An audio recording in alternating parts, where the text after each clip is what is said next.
Hey folks, David Stewart here. Hope you guys are having a fantastic day. Hope you're having a fantastic day. Zoomers are not having a fantastic life. I don't know. The more things change, the more they stay the same. And so we are entering another cycle of young people complaining that the conditions that they're inheriting are worse than those who came before them. And the people who came before them completely not engaging with that complaint at all and not offering any meaningful solutions, but instead attacking the younger people for complaining. So that's been the drama on Twitter. This has been especially true in the conservative spheres, where you have a lot of older guys who are like millennials or Gen X guys, basically retorting when somebody complains, I went and got a master's degree in computer science and there's no computer science jobs. The tech industry is dead. You told me not to get a degree in underwater basket weaving, but to get a degree in engineering. In fact, I have said that. I have an old video from the 2010s saying that you shouldn't get an arts degree. You should get a technical degree. So I am a contributor to this problem. And I'm really sorry that I told people to go get a technical degree. I still think you're in a better position than if you had gotten a degree in music, but maybe not. I don't know. Maybe I was completely wrong. You tell me. But yeah, they went and they got their STEM degree, and turns out there's not just infinite jobs in the tech sector, that the tech sector has stalled out, and a lot of jobs are being replaced by H-1B foreigners. So what's the response to that? Well, you need to go. I found this job posting at Panda Express. Look, you could be an assistant manager at Panda Express for $70,000 a year. It's like, that's great. Well, first of all, we can't all be assistant managers at Panda Express. You can only have so many managers of the restaurant business, and everybody else just has to be like the orange chicken cook or something at Panda Express. You got to be a lobby, right? Well, why would somebody invest 4, 6, maybe 8 years of their life to get a graduate level degree in a highly technical scientific area in order to make orange chicken? The whole point, everything that kids were told was like, you need to work really hard in school and get into a good school and get a STEM degree so that you don't have to work at Panda Express, because it's bad to work at Panda Express. It's not fun to work at Panda Express. You will smell like chicken when you're done at Panda Express. It's hard to work in fast food, and I don't say that as like, it's not derogatory to me. I appreciate anybody who's doing their job at fast food. I think it's fine to have a fast food job, but most of the people who are working at fast food, they're doing so because they don't have a graduate degree in computer science, or they don't have a graduate degree in some other STEM field, mechanical engineering, let's say. They don't have that, right? You would think that having a graduate degree in an engineering field would get you a different job, one where you're able to use your mind, not one where you're having to stand up and listen to Karens berate you all day because some little technical thing about their order wasn't right, or you didn't hear them, or somebody who's working below you because you're the assistant manager, they happen to mess things up. Similarly, I'm trying to remember who posted this assistant manager position. I don't remember, but it's in a town where the median house cost is $800,000. So no, $70,000 a year sounds like a lot if your anchoring bias is the year 2000, which mine is because I was born in 1983. So yes, how wages worked in 2000, or when I was first working around 2000, 2001, that's my anchoring bias. I worked for $7.69 an hour, and that was above minimum wage. I have never worked for minimum wage. Now, that was at a chicken plant where we killed chickens. It was a very dirty and smelly job. I am thankful for that experience, but I'm also thankful that I don't have to do that job for $7.69 or whatever the modern equivalent happens to be, that I don't have to go through that phase again. That was a fine phase when I was 18, but I was kind of past it when I was 23 and teaching at the university, right? So young people, they did a bunch of things so that they wouldn't have to end up in that place. The other problem is the housing costs. And I wrote a whole article about this on my Substack called, and maybe I'll link it down below, A House is More Than a House, but nobody's talking about with the housing crisis. Actually, don't remember the title, but I'll link it. I'll find it and I'll link it. And the thing is that a house is not just a house. A house, when you buy a house, it's not just the walls, it's not just the bricks or the pavement, it's not the roof, it's not the wires going through it, it's not even the land that it's on. You're buying a bunch of different things when you buy that house. You're buying into a school system. You're buying into a community with neighbors that are people that have certain values and do certain things and live in a certain way. So when you buy a house, you're buying a bunch of things. You're buying the local police, right? You're buying the local government. You're buying into the schools. All of those things matter. So the problem is that you have these responses to young people that are like, I can't afford a house. Median house is $800,000. They're like, well, I found you a $59,000 house in the middle of BFE, North Dakota, and you can go live there. And it's like, you're so entitled wanting to live in a big city. It's like, I can't do my job remotely, so I have to live in a big city. You told me to get a STEM degree. That means I gotta live in a place like LA. You know, I gotta commute into El Segundo, and I lived in El Segundo where the aerospace industry was, and there was like 50,000 people a day who commuted in there to work in the aerospace industry. Why didn't they live in El Segundo like me? It's too expensive. It was my rent was $2,200 a month, and that was like 12 years ago. I think we left 10 years ago. No, 11 years ago. That was 11 years ago, right? So that's pretty big. So it's like $3,000 plus for your rent. When you're paying down student debt and all that kind of stuff, man, you can't afford to be living at the beach. You can afford to drive in from Norwalk or somewhere, but you can't live at the beach. Anyway. Yeah, you have to live in a big city. You don't have the option of remote work for like mechanical engineering or aerospace engineering or some other highly technical field. You generally have to be in the office. There might be some remote work positions, but are you even going to have internet out in the middle of North Dakota that's going to be good enough for you to remote in from that $59,000 split level house that's been damaged by a hurricane and the interior has to be gutted and replaced, right? So people will find you could still get a house for $80,000. It's like not near where I have to work in order to pay off my student debt, which you told me to get, not anywhere near my family. And that's another problem is viewing. This has increased with time. And it really started with people born in the 70s and 80s. You just are viewed as a mobile economic unit. Human beings are no longer viewed as human beings that are part of a family, a community. They're just mobile economic units. They're little cogs to be moved around in an economic machine and are essentially interchangeable as long as they are performing a similar function. This is why a lot of people look at immigrants this way. They're like, well, we need somebody to do this, so we'll just get someone from outside the country. It's like, but that person is not part of the community. They're not part of the culture. They don't share their values. They don't have the same religion. They don't speak the same language. All of these things matter, right? So you just need to move to where the work is. It's like, okay, so I don't get to live near my family. I can't take care of my parents as they get older. My kids have to live in a weird place. I have to live by strangers. I have to live by foreigners. This is what's required of me in order to exist economically, in order to own property or live and have a roof and those sorts of things. You're making all these different kinds of sacrifices. And one of them is that you just don't get to have a community. If you want to move to where the work is available, you just lose all of your roots. You have to be a rootless cog moving all around. Now, aside from that digression, what's the problem with when a house is more than a house? It's that you actually can't buy those starter homes in the middle of wherever. You can't buy those. If you want your kids to have the same kind of childhood that you had, the same lifestyle that you had as a child, if you want to give that to your children, you actually have to buy an even more expensive house. You have to buy more house. Yes, your baby boomer parents, or if you're Gen Z, your Gen X parents, they were able to buy a starter home for $100,000, maybe $150,000, since they were buying it in the late 90s or the 2000s, right? Early 2000s. So they bought a starter home for $150,000. That's great. And it's 1,500 square foot.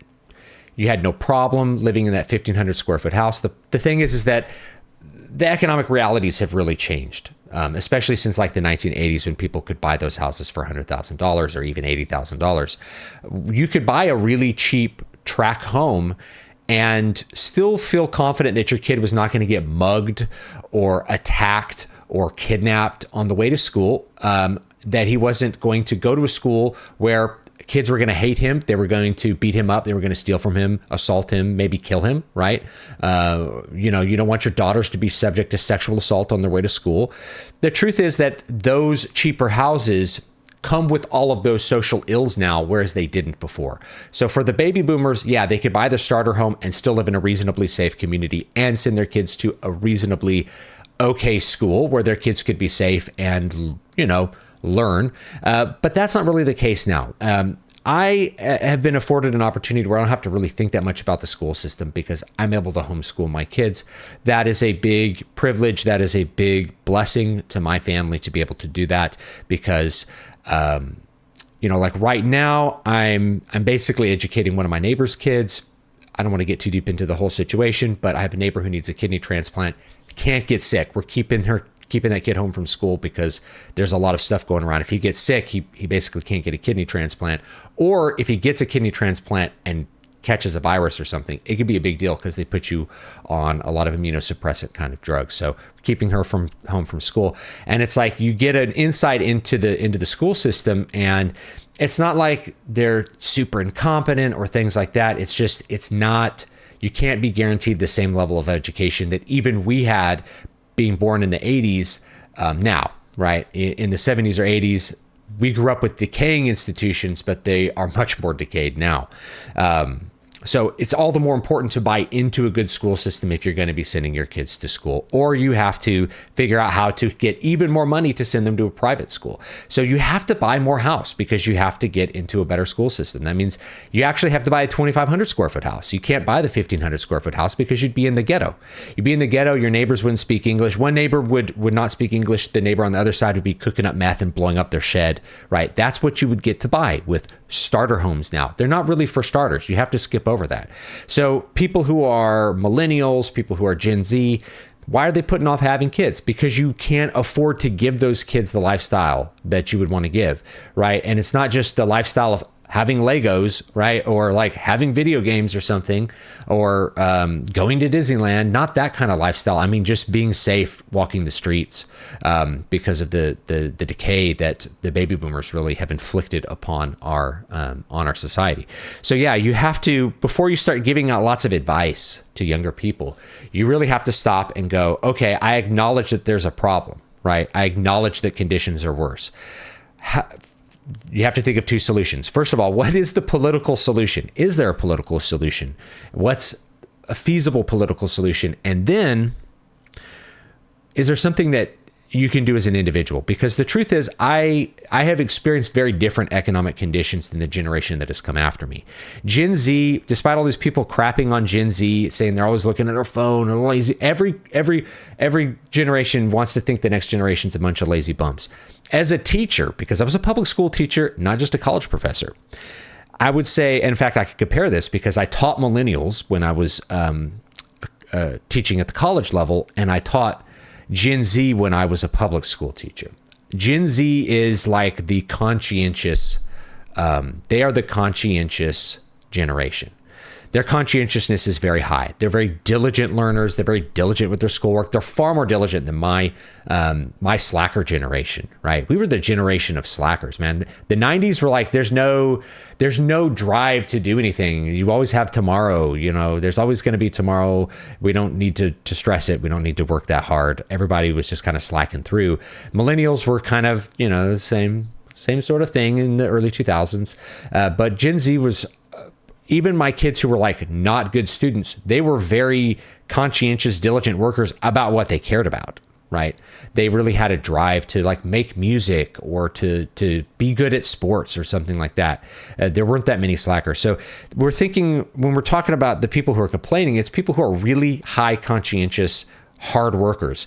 They were really diligent in school. They got their straight A's. They went to a school. They went to they went and they got a STEM degree like everybody told them to do, and then they're not able to procure work in that field, or really any field where they have an ability to get ahead economically other than flush all their money down the toilet with rent and exist.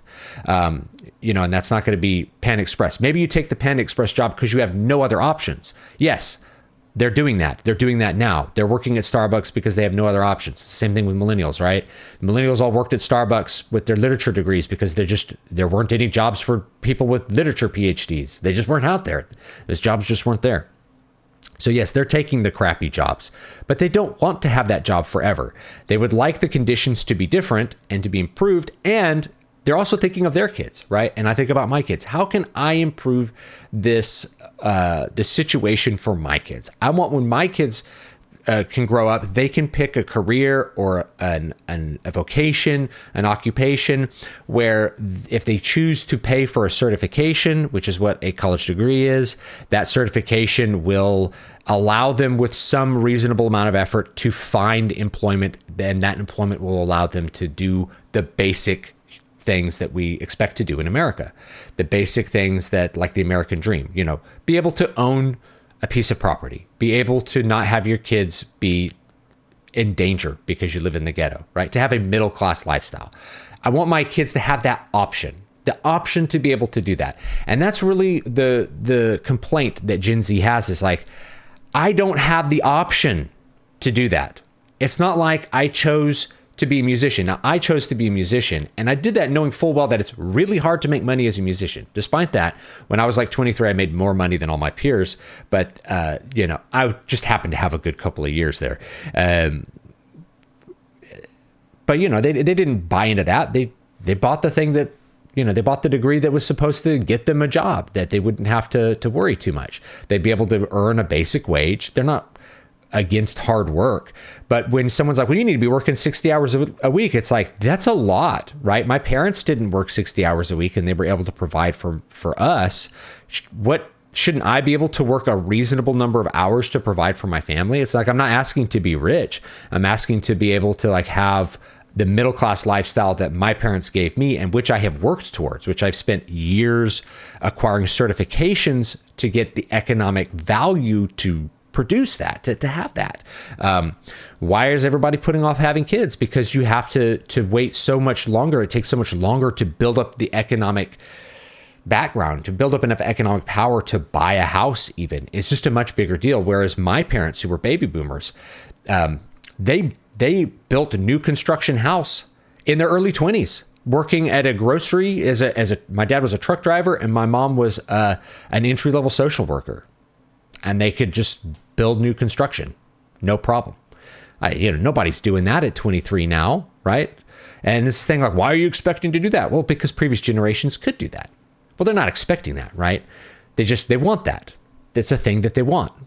Okay, can we figure out how to make that more affordable? Can we figure out how to do that better?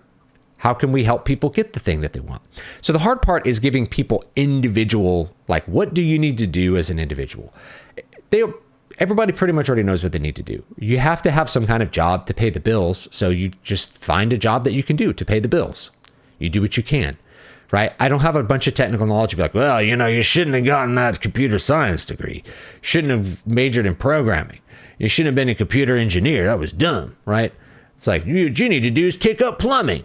Okay. I think it's pretty reasonable for a person who dumped 4 to 8 years into higher level education and maybe get a PhD that they shouldn't drop all that and then pick up plumbing, right? Is there something you can do in your field? I can't give you that technical stuff. Everybody here knows what they need to do. They're going to do some kind of job in order to get by because that's what everybody does. And if you don't have the option to be unemployed, then you will just take what job you can get. I've been there. I know many of other people have been there, but that doesn't change the reality of the situation, or that we don't want that to be permanent. We don't want to work at Pan Express forever. We don't want to work at Starbucks forever. It's like this should be a temporary thing, and hopefully the economy will improve. I can get a job. Inflation will stop skyrocketing, so that when I have the job, I'm not buying less and less and less year over year with that same amount of money, which is what we're dealing with now.